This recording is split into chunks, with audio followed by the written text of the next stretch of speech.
Hello everyone, welcome to the selection classes. आज हम बात करेंगे यूपीपीएससी 2023 का जो क्वेश्चन पेपर था सीसेट का, उसका सोल्यूशन। क्योंकि यूपीपीएससी का जो एग्ज़ाम है बहुत नज़दीक है और बहुत सारे बच्चे सीसेट के लिए अब कोशिश करेंगे पढ़ने के लिए, तो पीवाईक्यूज बहुत ज़रूरी है। और आने वाले टाइम में 2022, 2021, 2020 तक के मैं पीवाईक्यू यहाँ पे सॉल्व कराऊंगा। ठीक है, तो मैं सिर्फ अभी मैथ्स और रीजनिंग को कवर अप करूँगा। तो पहला क्वेश्चन मैथ्स का क्वेश्चन नंबर 42 आपको दे रखा है। तो बड़ा सिंपल सा क्वेश्चन है। ठीक है, तो let us solve how to find the question. ठीक है, तो क्या बोलता है, three numbers are in the ratio 3, 4, 5। ठीक है, तो ये तीन नंबर है 3:4:5। ठीक है, और इनका जो एचसीएफ है वो 40 है और जो एलसीएम है वो आपको दे रखा है 2400। तो सबसे बड़ा नंबर पूछा है, सबसे बड़ा नंबर पूछा है। देखो, अब मैं एक दो बात बताना चाहता हूँ।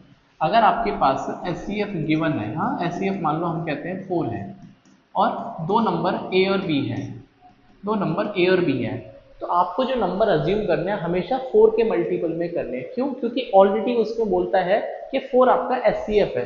तो ये जो नंबर होगा ए 4x होगा, ये कितना होगा 4y होगा, और यहाँ पे जो एक्स वाई है ये एक दूसरे के साथ में को प्राइम हो जाएंगे।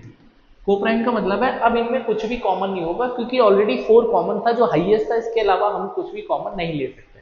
तो सेम काम यहाँ पे सोचना है कि अगर इनका एच सी एफ 40 है, तो इसका मतलब जो नंबर है वो 3 × 40 रहा होगा, 4 × 40 रहा होगा, और ये 5 × 40 रहा होगा। इसका मतलब ये 200 और उसके बाद 160 और उसके बाद 120। तो आप इनका एलसीएम करके देख लेना, 2400 ही आएगा। और सबसे बड़ा नंबर आपको मिलेगा यहाँ पे 200। कितना मिलेगा? 200। इसका मतलब जो ऑप्शन नंबर डी है वो बिल्कुल करेक्ट आंसर है। होपफुली ये बात आपको समझ में आई होगी कि यदि हमको एचसीएफ गिवन होता है और नंबर्स का रेशियो भी गिवन है, तो आपको नंबर्स को और जो एचसीएफ है उसको मल्टीप्लाई कर लेना, आपको नंबर्स की वैल्यू पता चल जाएगी। ठीक है, तो पहला क्वेश्चन सॉल्व हो गया। आगे बढ़ते हैं। ठीक है, ये रीजनिंग का क्वेश्चन है, इसको भी मैं साथ के साथ सॉल्व करा देता हूँ। ये बोलता है कि ए बी सी 6, ई एफ जी 210, तो यू के सॉरी आई जे के, हाँ ये वैल्यू कितनी होगी आई जे के। ठीक है, तो ये भी लॉजिक है। ए बी सी की नंबरिंग आपको यदि मैं पूछता हूँ तो आप बोलोगे सर 1, 2, 3 और इनका प्रोडक्ट कर दो, तो आपको क्या मिलेगा? 6 मिलेगा। ई एफ जी 5, 6, 7, तो इनका प्रोडक्ट करोगे तो आपको 210 मिलेगा। इसका मतलब नंबर का प्रोडक्ट करके उनके आगे लिख रखा है आई जे के, हाँ तो एफ जी एच, एच का मतलब कितना हो जाएगा 8, तो 9 आएगा यहाँ पे, फिर 10 आएगा, फिर 11 आएगा, तो यहाँ पे आपको मिलेगा 990, जो कि ऑप्शन नंबर सी में गिवन है। तो ये है क्वेश्चन नंबर 48। ठीक है, होपफुली ये बात आपको समझ में आई होगी। बहुत इजी है, यदि आपको चीज़ें थोड़ी बहुत आनी चाहिए बेसिक। ठीक है, चलिए नेक्स्ट क्वेश्चन करते हैं। इसको भी अगर मैं देखता हूँ कि एलसी को किसी भी कोड में 6 लिखता है और टीई को किसी भी कोड में 10 लिखता है, तो पीडी को कितना लिखेगा? पीडी को कितना लिखेगा? अगर मैं एल का नंबर पूछता हूँ तो एल का नंबर आएगा A B C D F G H I J K L, 12 आएगा, हाँ 12। तो ये आप लिखोगे 12 इंटू सी का नंबर 3, तो ये कितना हो गया 36। इसका मतलब 6 का स्क्वायर बन रहा है, इसलिए इन्होंने 6 लिखा है। अगर मैं टी का नंबर पूछता हूँ, हाँ टी का नंबर, तो टी का नंबर जो होता है वो 20 होता है और ई का नंबर कितना होता है 5। इनका प्रोडक्ट करेंगे टी, आपको मिलेगा 100, जो कि 10 का स्क्वायर है। इसका मतलब यहाँ पे 10 लिख रखा है। इसका मतलब जो भी कोई प्रोडक्ट आएगा वो किसी न किसी का स्क्वायर बनेगा, और जिसका स्क्वायर बनेगा वही आंसर है। तो अगर मैं पी की बात करता हूँ तो पी का नंबर 16 होता है और डी का जो नंबर होता है वो 4 होता है, दैट इज 64। इसका स्क्वायर होता है 8 का स्क्वायर होता है। इसका मतलब इसका जो आंसर आएगा वो 8 आएगा, जो कि यहाँ पे ऑप्शन नंबर बी में दे रखा है। ऑप्शन नंबर बी में दे रखा है। होपफुली ये बात आपको समझ में आई होगी। बहुत आसान है यदि आपको चीज़ें अच्छे से आती हैं या थोड़ी बहुत आपने पढ़ रखी है। ठीक है, हम इंग्लिश वाले सेक्शन को थोड़ा सा कर रहे हैं। ठीक है, एक और क्वेश्चन रीजनिंग का क्वेश्चन है, दैट इज 1058 1724, इसके आगे क्या आएगा? ठीक है, अब थोड़ा सा लॉजिक लगाना है, it is all about logic. तो अगर मैं 1 को देखता हूँ तो ये 0 स्क्वायर प्लस 1 है क्या? अगर मैं 0 को देखता हूँ तो 1 का स्क्वायर माइनस 1 है क्या? अगर मैं 5 को देखता हूँ ये 2 का स्क्वायर प्लस 1 है क्या? अगर मैं 8 को देखता हूँ तो 3 का स्क्वायर माइनस 1 है क्या? अगर मैं 17 को देखता हूँ तो 4 का स्क्वायर प्लस 1 है क्या? और ये आ जाएगा दैट इज 5 का स्क्वायर -1। तो ये पैटर्न आपको समझ में आ गया, दैट इज +1 -1 +1 -1 +1 -1। तो अगला नंबर प्लस का 1 आएगा और 6 का स्क्वायर प्लस का 1 आएगा, दैट इज 37। तो 37 का मतलब इसका ऑप्शन नंबर ए बिल्कुल करेक्ट आंसर है। तो इट इज 0 का स्क्वायर, 1 का स्क्वायर, 2 का स्क्वायर, 3 का स्क्वायर, 4 का स्क्वायर, 5 का स्क्वायर और 6 का स्क्वायर। बहुत ईजी है, आपको दिमाग में घंटी बजनी चाहिए। ठीक है, आगे बढ़ते हैं नेक्स्ट क्वेश्चन पे। ठीक है, हाँ, ये एक अच्छा सवाल है रीजनिंग का, दैट इज क्लॉक वाला। ये आप कर लेना अपना आप से, मिसिंग जो लेटर है उसमें ज़्यादा दिक्कत है नहीं। ठीक है, तो there is a clock that is 3 minute late on Sunday. हाँ, तो Sunday Sunday and 5 minute fast Tuesday. ठीक है, तो यहाँ पे 3 मिनट लेट है और यहाँ पे ये 5 मिनट फास्ट है और टाइम कितना हो रहा है 2 PM और यहाँ पे कितना हो रहा है ये 2 PM। ठीक है, यहाँ पे भी 2 PM। ठीक है, 2 PM। So when did the clock shows the right time, घड़ी ने सही समय कब दिखाया। ठीक है, अच्छा, आप सोच के देखो कि 3 मिनट लेट है संडे को 2 बजे। हाँ, संडे को 2 बजे 3 मिनट लेट है और it is 5 minute fast on Tuesday 2 PM। ठीक है, 2 PM की बात हो रही है। तो अगर मैं संडे से संडे तक की मैं यहाँ पे बात करता हूँ, संडे टू ट्यूसडे, तो मंडे हो गया, ट्यूसडे हो गया, ये 2 PM की बात करता है। इसका मतलब आपके पास 24 यानी 48 घंटे हो गए। हाँ, 48 घंटे। तो 48 घंटे में इसने कितना कवर अप किया। ये बोलता है कि मैं 5 मिनट फास्टर हूँ और ये बोलता है मैं 3 मिनट फास्टर हूँ। इसका मतलब क्या हो गया कि 8 मिनट का गैप है। कितने मिनट का गैप है? 8 मिनट का गैप है। क्यों गैप है 8 मिनट का? क्योंकि 3 मिनट लेट है और ये वहीं से 5 मिनट आगे हैं, तो 5 मिनट आगे माइनस 3 मिनट पीछे, तो टोटल 8 मिनट का क्या हो गया? गैप पीरियड हो गया। तो आपसे बोलता है कि वो राइट टाइम कब दिखाएगा, राइट टाइम कब दिखाएगा। ठीक है, there is a clock 3 minute late on Sunday at 2 PM and 5 minute fast on 2 PM। ठीक है, तो यहां पे इसका मतलब इसने क्या किया है कि 48 घंटे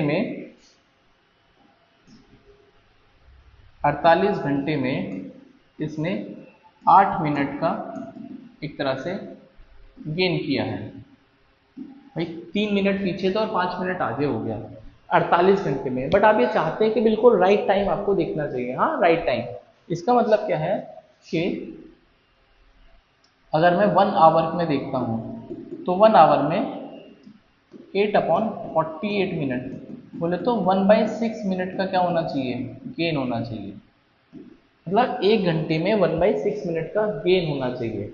अब आप बोलते हो कि सर बिल्कुल भी आपको एग्जैक्टली राइट टाइम शो करना है। हाँ, राइट टाइम शो करना है। ठीक है, अब राइट टाइम शो कैसे करते हैं वो देखते हैं।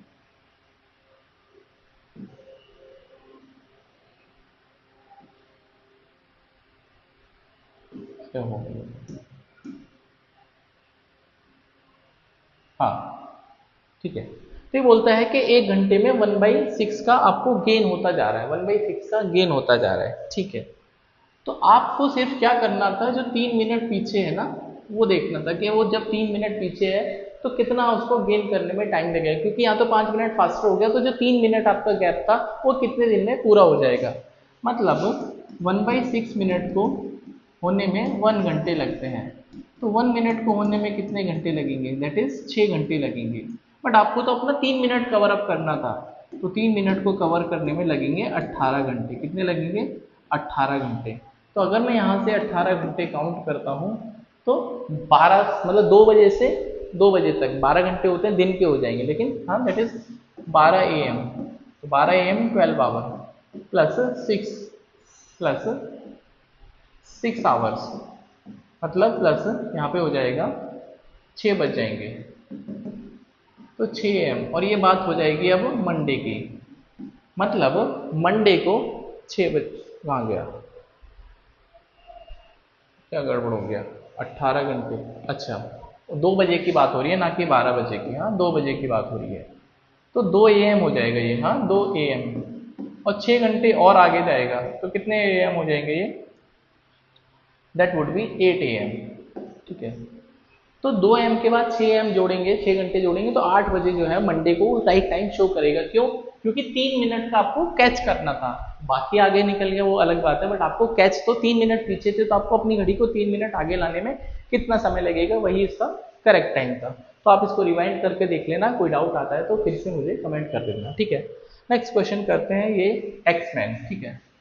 तो एक्समैन है, किसी काम को 40 दिन में कर पाते हैं, तो ये टोटल वर्क हो जाएगा। अगर आपको कभी भी वर्क निकालना है तो कितने दिन में वर्क कंप्लीट होता है, वर्क होता है that is number of man into number of days into per day में कितनी वो काम करते हैं, पर डे में कितने घंटे काम करते हैं, MDH। और यहाँ पे जो M होता है दैट इज जो ये मैन पावर है, दैट इज मैन पावर है ये, उसमें आपको नंबर ऑफ मैन इंटू उनकी एफिशिएंसी, हाँ एन क्या है नंबर, कितने आदमी हैं, और ई क्या है उनकी एफिशिएंसी, कार्य क्षमता, कार्य क्षमता। अगर आपसे बोल दिया 50 आदमी है तो ये बात मान के चलना है कि सबकी एफिशिएंसी बराबर है, सब लोग अपनी बराबर एफिशिएंसी से काम कर रहे हैं, ठीक है।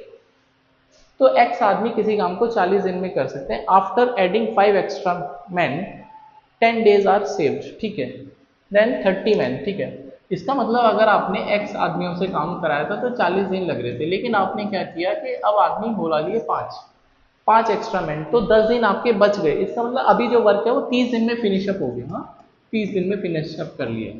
इसका मतलब ये हो जाएगा दैट इज 4x की वैल्यू हो जाएगी 3x प्लस 15, x की वैल्यू 15 हो जाएगी। इसका मतलब जो नंबर ऑफ पर्सन है वो 15 थे, कितने थे 15।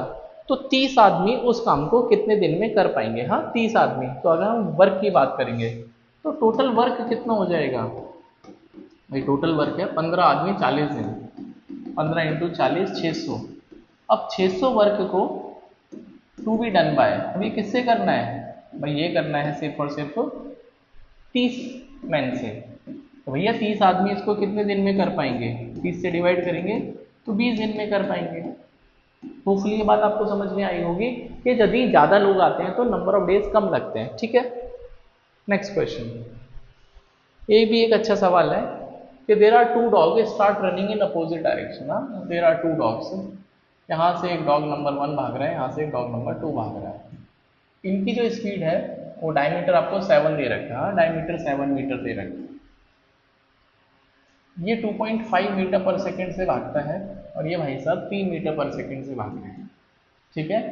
How long will they take to be the maximum, how long will they take to be at maximum distance. अब मैक्सिमम डिस्टेंस तभी होगा जब ये दोनों यहाँ पहुँच जाएंगे, ठीक है। मान लो A से B और ये C, तो मैक्सिमम डिस्टेंस करने के लिए, मैक्सिमम डिस्टेंस करने के लिए आपको कितना डिस्टेंस कवर अप करना पड़ेगा, दैट इज 2 पाई आर का आर, सॉरी 2 पाई आर का आधा। वाई सो आधा, बिकॉज ये आपके पास जो सरकमफेरेंस है 2 पाई आर होती है, तो आपको आधी कवर अप करनी है ना, आपको आधा कवर अप करना है, तो ये हो जाएगा दैट इज पाई आर। कितना हो जाएगा पाई आर ना, और या फिर आप ये लिख सकते हैं पाई इंटू डायमीटर जो होता है वो रेडियस जो होता है डायमीटर का आधा होता है, ठीक है। तो पाई की वैल्यू तो आपको पता ही है, that is 22/7 into 7/2, that is 11 metre, हाँ कितना 11 मीटर। तो इन दोनों डॉग्स को मिला के 11 मीटर कवर कब करना है, ठीक है, ये बात समझ में आती है। अच्छा, अगर मैं इनकी रिलेटिव स्पीड देखता हूँ, हाँ अगर हम इनकी रिलेटिव स्पीड देखते हैं तो जब 2 आदमी या 2 पर्सन अपोजिट डायरेक्शन में भागते हैं, एक दूसरे से दूर भागते हैं या फिर अपोजिट भागते हैं, तो उनकी रिलेटिव स्पीड ऐड हो जाती है, प्लस हो जाती है। तो उनकी रिलेटिव स्पीड होगी दैट इज 3 + 2.5 और आई कैन से 5.5 मीटर पर सेकेंड। तो एक सेकेंड में 5.5 मीटर दूर जा सकते हैं, तो आपको 11 मीटर दूर जाना है, मतलब आपको डबल डबल करना है। तो 2 सेकंड बाद ऐसा होगा कि जब ये दोनों एक दूसरे के मैक्सिमम डिस्टेंस पे हो जाएंगे, दैट इज ऑप्शन नंबर 3 इसमें राइट आंसर है, ठीक है। चलिए एक और क्वेश्चन करते हैं। तो सेमी डायमीटर बोले तो रेडियाई, हाँ of the 2 base cylinder A and B are in the ratio, that is R1 और R2 का जो रेशियो है वो 3 और 2 का है, एंड देयर हाइट H1 और H2, ये जो रेशियो है ये n:1 का है, ठीक है। एंड देयर वॉल्यूम, हाँ वॉल्यूम ऑफ A या फिर वॉल्यूम ऑफ B, या फिर आप इसको V1 और V2 भी लिख सकते हैं, ये आपको दे रखा है 3 टाइम्स ऑफ बी, ठीक है, मतलब ए का वॉल्यूम बी से 3 गुना है। तो एन की वैल्यू फाइंड आउट करनी है, बहुत ही तुच्चा सवाल है। तुच्चा इसलिए है क्योंकि जो वॉल्यूम होता है सिलेंडर्स का वो पाए R1 का स्क्वायर इंटू H1 अपॉन पाए R2 का स्क्वायर इंटू H2। तो पाई से पाई कैंसिल आउट हो जाएगा। R1 अपॉन R2 की वैल्यू 3/2, इसका स्क्वायर करेंगे और ये H1 अपॉन H2 n/1 दे रखा है और ये वाली वैल्यू आपको 3/1 दे रखी है। ये हो जाएगा 9/4 इंटू n/1, ठीक है। तो यहाँ से अगर हम n की वैल्यू निकालेंगे 12/9 इक्वल्स टू n/1, यहाँ से n की जो वैल्यू आएगी दैट इज 4/3 आएगी। तो जो कि ऑप्शन नंबर यहाँ पे दे रखा है ए में, ठीक है, ऑप्शन नंबर ए में दे रखा है। तो नेक्स्ट वीडियो में हम लोग 59 से आगे क्वेश्चन सॉल्व करेंगे। ज़्यादा लेंथी वीडियो इसलिए नहीं है क्योंकि आपको देखने में समझ में भी आएगा और ज़्यादा लॉन्ग वीडियो आपको देखना भी नहीं है। जब ये पूरा कवर अप हो जाएगा तो मैं इसका कंपाइलेशन कर दूंगा, तो आप एक शॉट में इसको देख सकते हैं।